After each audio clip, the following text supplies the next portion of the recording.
তাড়াহুড়া করে নিচে যাচ্ছি। কটা বাজে জানো? রাত বাজে 12:10। বাবা মা আর আমাদেরও এইমাত্র বাজার থেকে আসলো। এত রাতেই আসে। তা বাবা ডাকাডাকি করছিল যে বৌমা দেখে যাও কত বড় বড় আম, এখানে অনেকটা আম জানো তো, আর আমগুলো কত বড় বড় সাইজ। তা আমি যখন আসলাম একটু ক্যামেরাটাও নিয়ে এসছে সাথে, ব্যাস আম কাঁঠালটা আনা ছিল ঘরে, দুটোই দেখালাম। এখন বাজে সকাল 5:30 আর বাইরে শুরু হয়েছে মুষলধারা বৃষ্টি। নমস্কার বন্ধুরা, রীতা ডেলি রুটিন চ্যানেলে আরও একটা নতুন ব্লগে তোমাদের সবাইকে জানাই স্বাগত। আর দেখো মুষলধারা বৃষ্টি আর বিদ্যুৎও চমকাচ্ছিল খুব জোর জোর। এতক্ষণ বৃষ্টি ছিল না, হঠাৎ জমজমি 5:30 বাজে কি জোরে আকাশ ডাক। আমি ফ্রিজের সুইচ অফ করলাম,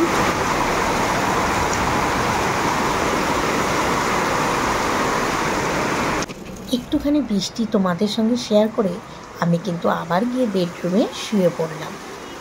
ভোর 5:30টার দৃশ্য আর সকাল 8:30টার দৃশ্য দেখো কতটা তফাৎ। কেউ বলবে আজকের দিনেই ভোরবেলা এত মুষলধারা বৃষ্টি হয়েছে? আমি কিছুক্ষণ আগেই ঘুম থেকে উঠলাম, উঠে দেখলাম বেশ খটখটে রোদ। আর সকালে দেখালাম তোমাদের একরকম ওয়েদার, আর এখন আরেক রকম ওয়েদার। এমন পরিমাণে বিদ্যুৎ চমকাচ্ছিল, উঠে এসি না, ফ্রিজ বন্ধ করে দিয়েছিলাম, এমন অবস্থা। তা এখন ওয়েদারটা ভালো, আর রোজ বৃষ্টি দেখে চা হয়ে গেছে। রোজ বৃষ্টি দেখে কাঁচা ধোয়া তো অল্প করে করে এখানে মেলে দিই, কিন্তু দুটো বেডশিট আরও কিছু জমে রয়েছে মামনির ওই দিকে, ও তো ভারী ভারীগুলো কাচতে পারে না, ছোটোগুলো একটু কেচে দেয়, ওইগুলো সব ভেজাবো। আমাদেরও তো বলে না ভিজিয়ে লাভ নেই, আবার বৃষ্টি আসবে। দেখছি কি করি, চা তো খাই আগে। রোদটা দেখেই ভাবলাম যে কাঁচা ধোয়াগুলো করব। আর এই প্যান্টটা পরে আমাদেরও গাড়ি চালায়, গরম জল না দেওয়া পর্যন্ত, মানে অটো চালায়। যারা আমার রেগুলার ভিডিও দেখো তারা তো জানো যে আমাদের অটো পার্টসের দোকান, প্লাস আমার হাজব্যান্ড সন্ধ্যার পর থেকে অটো চালায়, সারাদিন ড্রাইভার চালায়, তারপরে ও চালায়। তা এই যে প্যান্টের পকেটের মধ্যে টাকা একদম, মানে দেখো কি অবস্থা, টাকা পর্যন্ত তেল চিটে হয়ে গেছে। তবে না, অনেকে কিন্তু হাজব্যান্ডের পকেট থেকে টাকা সরিয়ে নেয়, আমার আর ওটা করতে হয় না। কেন বলো তো? আমার কাছেই তো সব কিছু থাকে, ওর যেইটুকু এক্সট্রা সেটা ওর কাছে রাখে। তাই আমার আর কিন্তু হাজব্যান্ডের পকেট থেকে মানে চুরি করে টাকা নেওয়া না। প্রথম আমি ওকে বলতাম যে তুমি আমার কাছে টাকাগুলো কেন রাখো। ও কিন্তু আমাকে একটা মানে দারুণ কথা বলেছে, কথাটা শুনে অবশ্য আমি রাগ হয়েছিলাম। আমাকে বলে কি জানো তো, সবসময় চোরকে পাহারা দেওয়ার কাজটা দেবে, তাহলে চোর আর চুরি করতে পারবে না, পাহারাতেই ব্যস্ত থাকবে। আমরা তার মানেটা কি? বলে তুমি যে আমার থেকে, আমি যদি তোমার আড়ালে টাকা পয়সা রাখি, সে তো তুমি ঝেড়ে চুরি করে নিয়ে নেবে, এর থেকে যে চোর তার কাছে সামলাতে দিই। আমি ও তার মানে আমি চোর? কিন্তু সত্যি এখন ভাবি কথাটা সত্যিই ঠিক, কারণ আমার কাছেই যখন রাখে আমার তো ঝাড়ার প্রয়োজন হয় না। আর এইদিকে অর্ধেকটা বারান্দা মানে ডাইনিং রুমটা ঝাড় দিয়েই আমি ভাবলাম যে না বাবা, অনেক ধোয়া কাচা, আমি বরঞ্চ কেচে নিই। আর এই দেখো আমি কেচেছি, কর্তামশাই আবার বালতি দুটো তুলে আমাকে এখানে দিয়ে গেল। দড়ি তো মোটামুটি আছে, আর সবে যে জামা কাপড় মেলা আমি তো কেচে নিয়ে এসেছি, কর্তামশাই দিয়ে গেল 2 বালতি, তো কেচে হাঁপিয়ে গেছি। তা ভেবেছি কেচেই স্নানটা করে নেব, কিন্তু করলাম না। কেন বলো তো? ওই স্নান করতে করতে যেটুকু সময় লাগবে ততটুকু সময় জলটা ঝরুক, দেখা যাক কোথায় কতটুকু মেলতে পারি। আমাদের ছাদে কিন্তু কোনো শ্যাওলা নেই, দেখো এই যে ছাদটা দেখতে পাচ্ছ তো, পুরো খটখটে।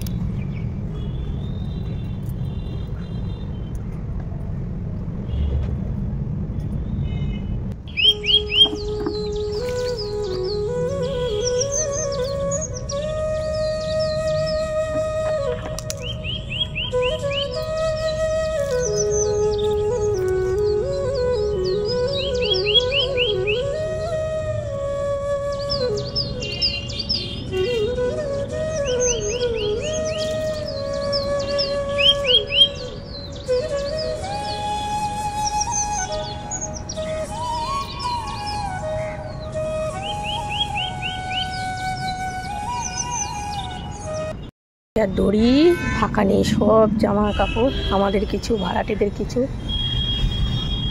দেখতে পাচ্ছ হাউস কোটের পেছনটা পুরো ভিজে গেছে, কেচেছি না। আর এখন ওই অর্ধেকটা ঝাড় দিয়ে চলে গেছিলাম কাঁচা ধোয়া মেলতে, আর এখন বাকি অর্ধেকটা ঝাড় দিয়ে ঘরগুলো মুছে নেব। ঠাকুর ঘরে যাবো পুজো দিতে, আকাশের এই অবস্থা দেখে মনটা খারাপ। এতগুলো কেচে দিয়ে আসলাম, বলো অন্তত আর 1 ঘন্টা যদি থাকে। আর আমার কলকে ফুল গাছটা ফুল ফুটেছে আছে একটা, পারবো না, অনেকটা উঁচু তো গাছটা, টেনে ফুল পাততে গেলে গাছটা মানে হলুদ রঙের।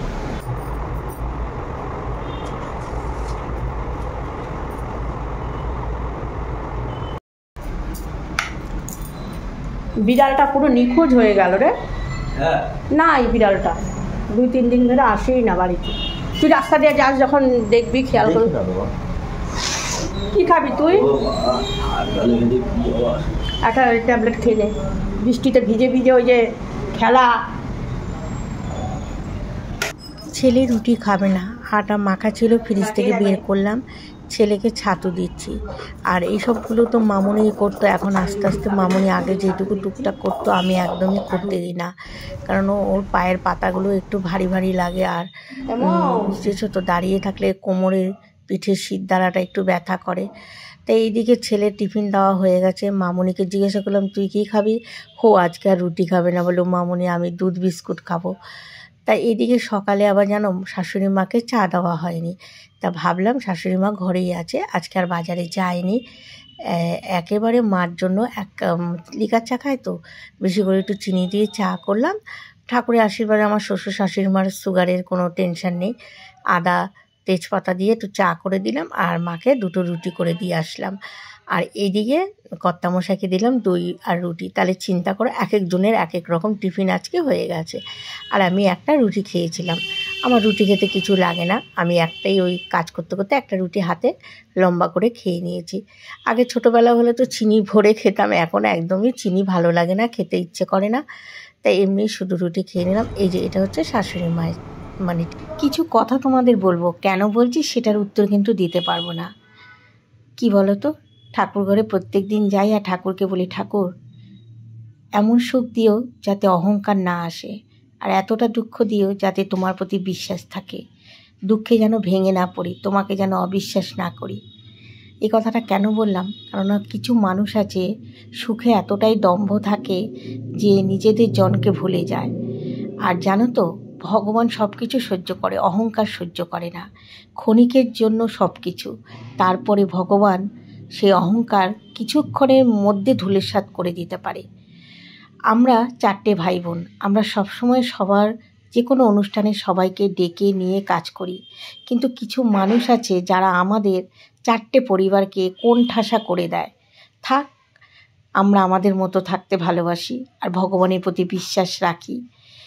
আর আমরা চাই, মানে আমরা 4টে পরিবারই চাই, তার সাথে আছে আমার ছোটো ননদের পরিবার, 5টা পরিবারই চাই যে ওরা পিস্তত মাস্তত ভাই বোনরা যেন একটা বন্ডিং থাকে। যতই ওদের মধ্যে যারই আর্থিক দিক থেকে উন্নতি হোক না কেন, ওদের এই বন্ডিংটা যেন না ভাঙে। কারণ আমরা ভাই বোনরা যেরকম আছি ওদের মধ্যেও যেন সেটা থাকে। আর তোমরা আমাদের ঘরোয়া অনুষ্ঠানে দেখেই তো বুঝতে পারো যে আমাদের পরিবারটা কীরকম, তাই তো এইটুকুই বললাম, আর বেশি কিছু বললাম না। কেন বলো তো, অনেক কিছু বলতে গেলে অনেক কিছু বেরিয়ে আসবে, যেটা হয়তো অনেকে হজম করতে পারবে না, তাই এইটুকুই বললাম। আর এইদিকে জামা কাপড় মেলে দিয়ে আবার এসেছি ছাদে, কেননা এই জামা কাপড়গুলো ওই যে এইদিকে করে শুকিয়েছে কিনা, একেবারে 11:30 বাজে গুছায় একেবারে স্নান করে নিবি। শ্যাম্পু দোকান শ্যাম্পু করবি? কাশি ওষুধ খেয়ে কেমন? একদিনেই কমবে, চিন্তা কর। যেখানে না 3 বেলা দরকার না হলে খাবি কেন?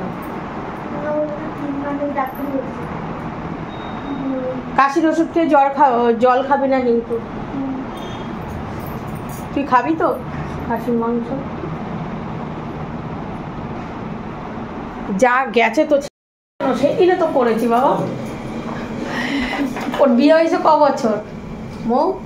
ও বলে কি কত বছর ধরে নাকি আমি ঘরে মটন করি না। হায় রে ভগবান, ছেলের কথা শোনো।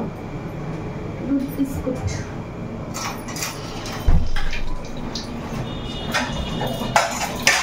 দে, বসে ল্যাদ খেয়ে আস্তে আস্তে। ছেলের আজকে একটু মটন খেতে ইচ্ছে করেছে, তাই যে মটন নিয়ে আসলে। আমাদের ঘরে সচরাচর খুব একটা মটন হয় না, কেননা আমরা পছন্দ করি না। আমরা তো এমনি মুরগির মাংস অতটা পছন্দ করি না। আজকে ছেলের ইচ্ছে হলো।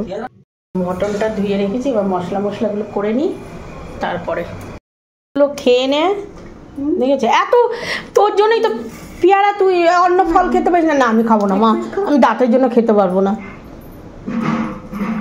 এই এতগুলো রাখিস না মৌ।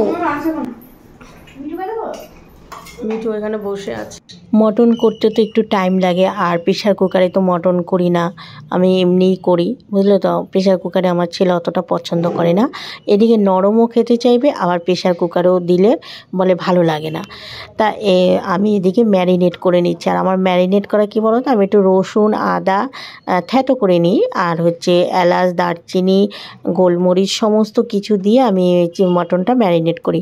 আর এইদিকে আমি যখন মটনটা ম্যারিনেট করছিলাম, মামুনি কী করেছে, ছোট ঘরের মধ্যে ছিল, মানে আমাদের পাশে বেডরুমটাই ছিল ছোট। এবার ওর নাকে গন্ধ গেছে, এবার বলছে ও মামুনি আমার কেমন জানি গাটা গোলাচ্ছে। আমি বললাম এই কী অবস্থা, মটন তখন তো তুই বললি যে খাবি, এখন তোর গা গোলাচ্ছে। বললাম তুই তাহলে এই ঘর থেকে বেরিয়ে নিচে যা, ঠাম্মার কাছে চলে যা।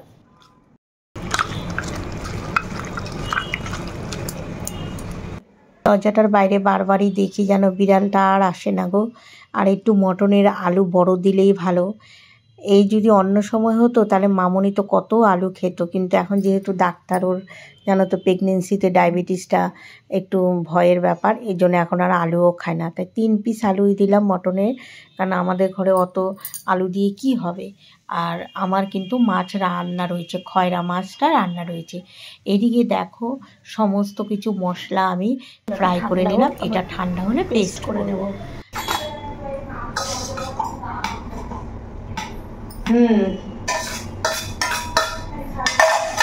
হ্যাঁ নিচে গিয়ে বসবে, ঠান্ডা কর, অনেক বেলা হয়ে যাচ্ছে। আর আমাকে কিচ্ছু করে দিতে হবে না, আমার হয়ে গেছে। নিচে দাদু এসছে না, ছিলাম তো 2 দিন, তাহলে যা।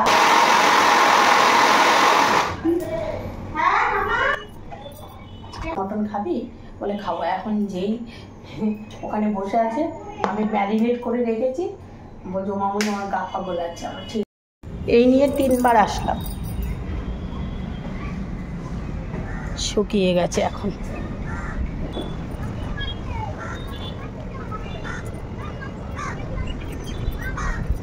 বললাম না খয়রা মাছ গতকালে ফ্রিজে রয়েছে, দেখো খান্ডাটা রয়েছে, ভাজাও 2টো রয়েছে। আর এখানে ডাল বসিয়ে দিয়েছি, মটনটা পরে ম্যারিনেট করে রেখেছি, পরে বসাবো। আজকে এই কড়াইটা বের করেছি, মটনটা এই কড়াইটা করতে না সুবিধা হবে, মানে ঢাকা দিয়ে দিয়ে সেদ্ধ করে করা যায়। আমরা দিয়ে ডাল হয়ে গেল। বাইরে একেবারে সন্ধ্যার মতো অন্ধকার হয়ে আসছে। এই যে পেস্টে কেটে নিয়েছি, কড়াইতে তেল তেজপাতা জিরে এলাচ দারচিনি সব ফোড়নে দিয়ে দিয়েছি।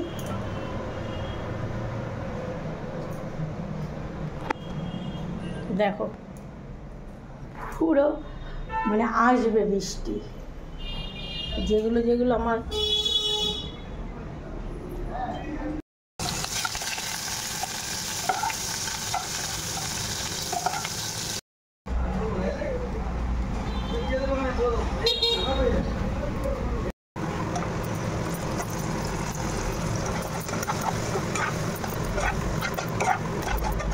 কড়াইয়ের তেলের মধ্যে তেজপাতা জিরে গোটা এলাচ দারচিনি ফোড়ন দিয়ে আমি কিন্তু পেঁয়াজটা ভেজে যে মশলাগুলো ফ্রাই করেছিলাম সে পেস্ট করা মশলাটা দিয়ে নিভা নিভা আঁচে বেশ ভালো করে মটনটাকে কষিয়ে নিলাম। মটন কষানোতেই তো আলাদা টেস্ট। করেছিস সান, চুলটাকে ভালো করে করে ঢাকনা দিয়ে শুকিয়ে নে, নাহলে কিন্তু কাশিটা আরো ইয়ে হবে।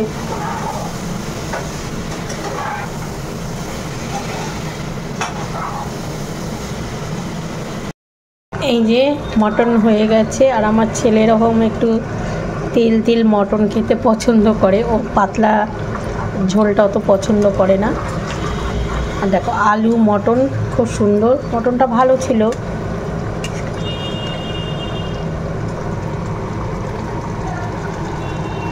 অনেকে ঘি দেয়, কিন্তু এই মটনটা আমি আর ঘি দিলাম না, এত সুন্দর মটনটা।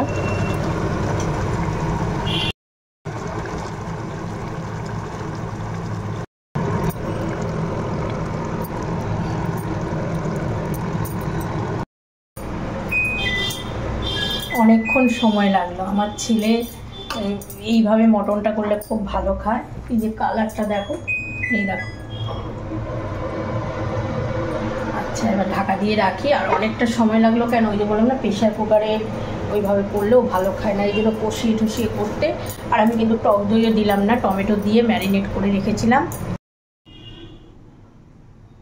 আমি এদিকে মোছামুছি বাসন টাসন মাজছিলাম, আমার গোপাল সোনা এসে ওই কড়াইয়ের ঢাকনা খুলে দেখে বলছি যে যাই করুক মায়ের মতো মটন কেউ করতে পারবে না। আমি যে হ্যাঁ, তুই তো বলিস 1 বছরও তোকে নাকি মটন খাওয়াই না।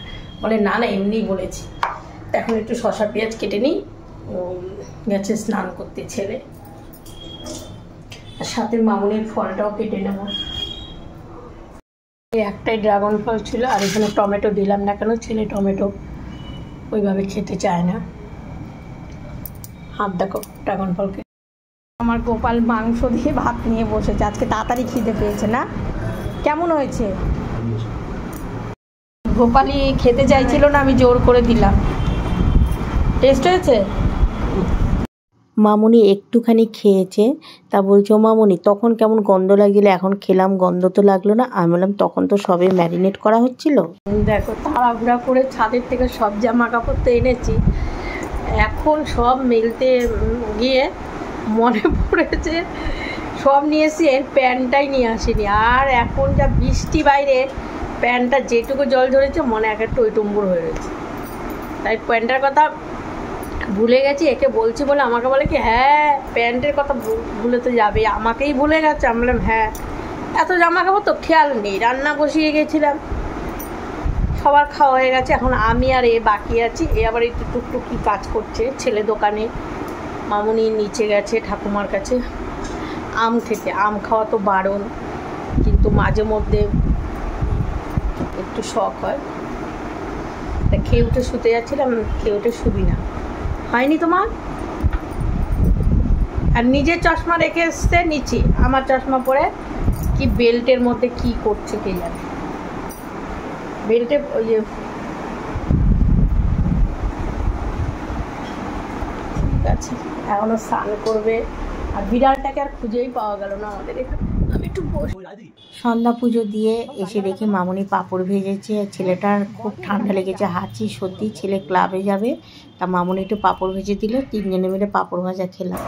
আমরা একটু গল্প করার জন্য শাশুড়ি বৌমা এই ঘরে আসলাম। দেখো এই যে চুল আটকাচ্ছে, আর এই যে চাদর টাদরগুলো শুকনোই, কিন্তু তাও ছড়িয়ে রেখেছি, যা বৃষ্টি হলো। এটা কবে খুলবি? বেলুনগুলো কত ভালো দেখা যায়। হ্যাঁ বেলুনগুলো এখন ভালো। আমরা পাঁপড় ভাজা খেয়েছি, তারপরে আর এখন আর কিছু খাবো না, এখন আর কিছু খাওয়ার ইচ্ছে নেই। অনেক কালকে যেটা আমার ভালো লাগছে না, আমার শরীরটা তাহলে ভালো না লাগলে থাক, চলে আয়। হ্যাঁ তাহলে বিছানা টিছানা গুছে আমি ওইদিকে একটু কাজ করি। আর এই খুব বলে দে, ওর একটু বেরোনোর কথা ছিল, হাঁটতে যাবে, তা বললো মামুনির শরীর ভালো লাগে না, বাবুকে বারণ করে দে, বাবুকে ফোন করে বারণ করে দে। রাত 10:30 বাজে, আমি ভিডিওটা এডিট করে নিলাম, এখন খাওয়া দাওয়া হবে। আমাদের খেতে খেতে তো দেরি আছে, মামুনি ছেলে ওরা খাবে। তাহলে বন্ধুরা ব্লগটা শেষ করি, দেখা হবে আগামীকাল নতুন ব্লগে। সবাই ভালো থেকো, সুস্থ থেকো, শুভরাত্রি, টাটা। মিঠু গুড নাইট করে দাও।